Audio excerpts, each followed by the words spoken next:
สบายดีมือนี้แม่ใหญ่นวลเราจะเฮ็ดสัวเท่าหรือว่าลาบเท่าเนาะเพิ่นได้เท่างามมาแต่ตลาดเนาะ2 กิโลเพิ่นก็มาใจมาอนามัยให้มันสะอาดแล้วเพิ่นก็เอามาคั่วเนาะเพราะว่าคนท้องการเพิ่นสั่งเนาะสั่งเฮ็ดให้ไปส่งให้แบบนี้หั่นนะนานๆที่ถึงจะได้เฮ็ดเมนูลาบเท่าเพราะว่าเครื่องมันก็หายากเนาะบางมื้อเท่าบ่งามก็บ่ได้เฮ็ดอันนี้ก็คือคั่วจนสุกคั่วให้พญาตายเนาะหลังจากเราล้างเราฟักแล้วก็เอามาคั่วแล้วก็เฮามาเบิ่งเครื่องเคียงของเฮาเลยที่ว่าจะใส่ลาบเทานี่ก็มีหลายอย่างเต็มผ้าข้าวเลยทุกคนมีมะแขวงแล้วก็มะเขือมะเพ็ดโหลมะเพ็ดที่เฮาซอยไว้นะทุกคนเฮาบ่ใส่หลายเนาะซอยไว้นิดนึงซีนปลานี่เราใส่1 โลเลยตัวเท่า2 โลนี่แล้วก็มีหลายอย่างคือในหูไปเลยเด้อมีหัวหอยมีผักหอมป้อมมะเขือผักบัวนี่แล้วก็มีหมักลิ้นไม้อีกได้เพิ่นใส่นี่ข่าซอยก็ใส่อีกเพื่อความหอมแซ่บขาดบ่ได้คือข่าซอยนี่ต้องซื้อมันจะแซ่บน้ำตัวนี้แหละเท่าเฮาหลังจากเฮาคั่วแล้วเฮาก็จะมาพักไว้ให้มันเย็นแบบนี้เลยเด้อมันจะขึ้นอายตัวๆเห็นในซ้ำที่เห็นในซ้ำนี่คือ2 กิโลเด้อทุกคนเด้อเท่านี่หลังจากนั้นค่อยก็จะมาปั้นมักเพชรให้เพิ่นเตรียมเครื่องปรุงไว้ให้เพิ่นนั่นแหละปั้นมักเพชรข้าวคั่วมักเพชรนี่คือเพิ่นให้ปั้นใหม่ๆเลยเพิ่นอยากได้ให้มันแบบให้มันแซ่บนะให้มันหอมเพิ่นจะบ่ใส่มักเพชรหรือว่าข้าวคั่วเก่าเลยเพิ่นจะคั่วเดียวนั้นแล้วก็เอามาปั้นเลยเนาะเพื่อความหอมความแซ่บเพิ่นว่าได้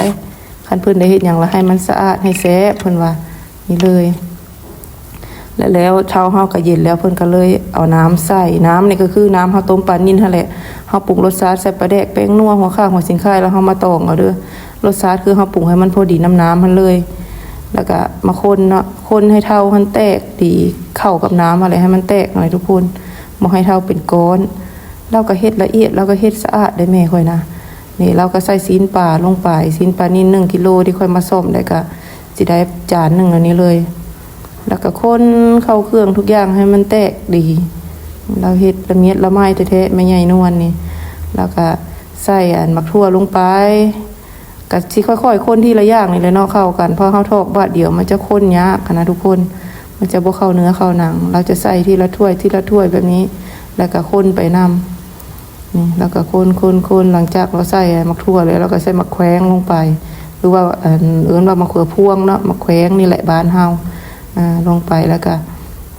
เราก็จะใส่หัวข่าซอย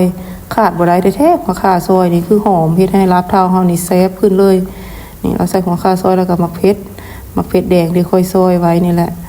ค่อยก็บ่ได้ซอยใส่หลายเนาะเพราะว่ายันมันเผ็ดนะบางคนยันบ่มักถึกมะเพ็ดปานใดหั่นนะนี่เลยก็เลยใส่ลิ้นไม้ต่อมักลิ้นไม้นี่ก็ซอยแลบๆลงเราก็จะปรุงรสในข้าวคั่วที่เราคั่วใหม่นี่แหละแล้วก็มักเพชรคั่วใหม่ๆใส่ลงไปหอมทุกคนแซ่บ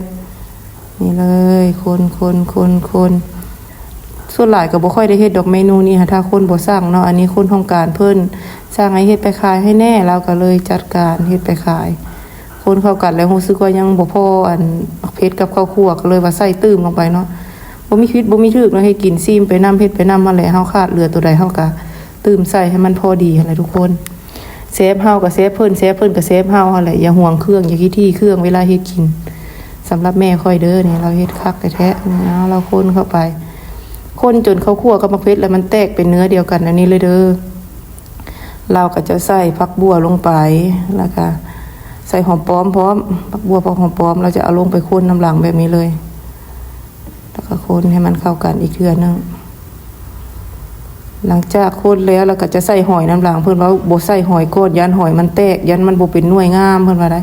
หอยนี่ก็ตุ้ยงามหอยจูบอันนี้ค่ะใครบ่ได้กินนี่คือว่าพลาดแฮงเสียใจนี่เลยแล้วก็มะเขือลืมใส่มะเขือจะว่าจนเกือบแล้วแล้วก็เลยใส่มะเขือแต่ก็บ่ได้ใส่เบิดดอกยันมันหลายโพดเนาะตอนนี้เครื่องเฮากันแน่นๆเลยแล้วหน้าตาสัวเท่าเฮาก็สิออกมาแบบนี้เลยเด้อพี่น้องนี่เด้อสีมือแม่ใหญ่นวลเป็นตาแซ่บแล้วก็แซ่บสมชื่ออหลีแซ่บคือหน้าตาเลย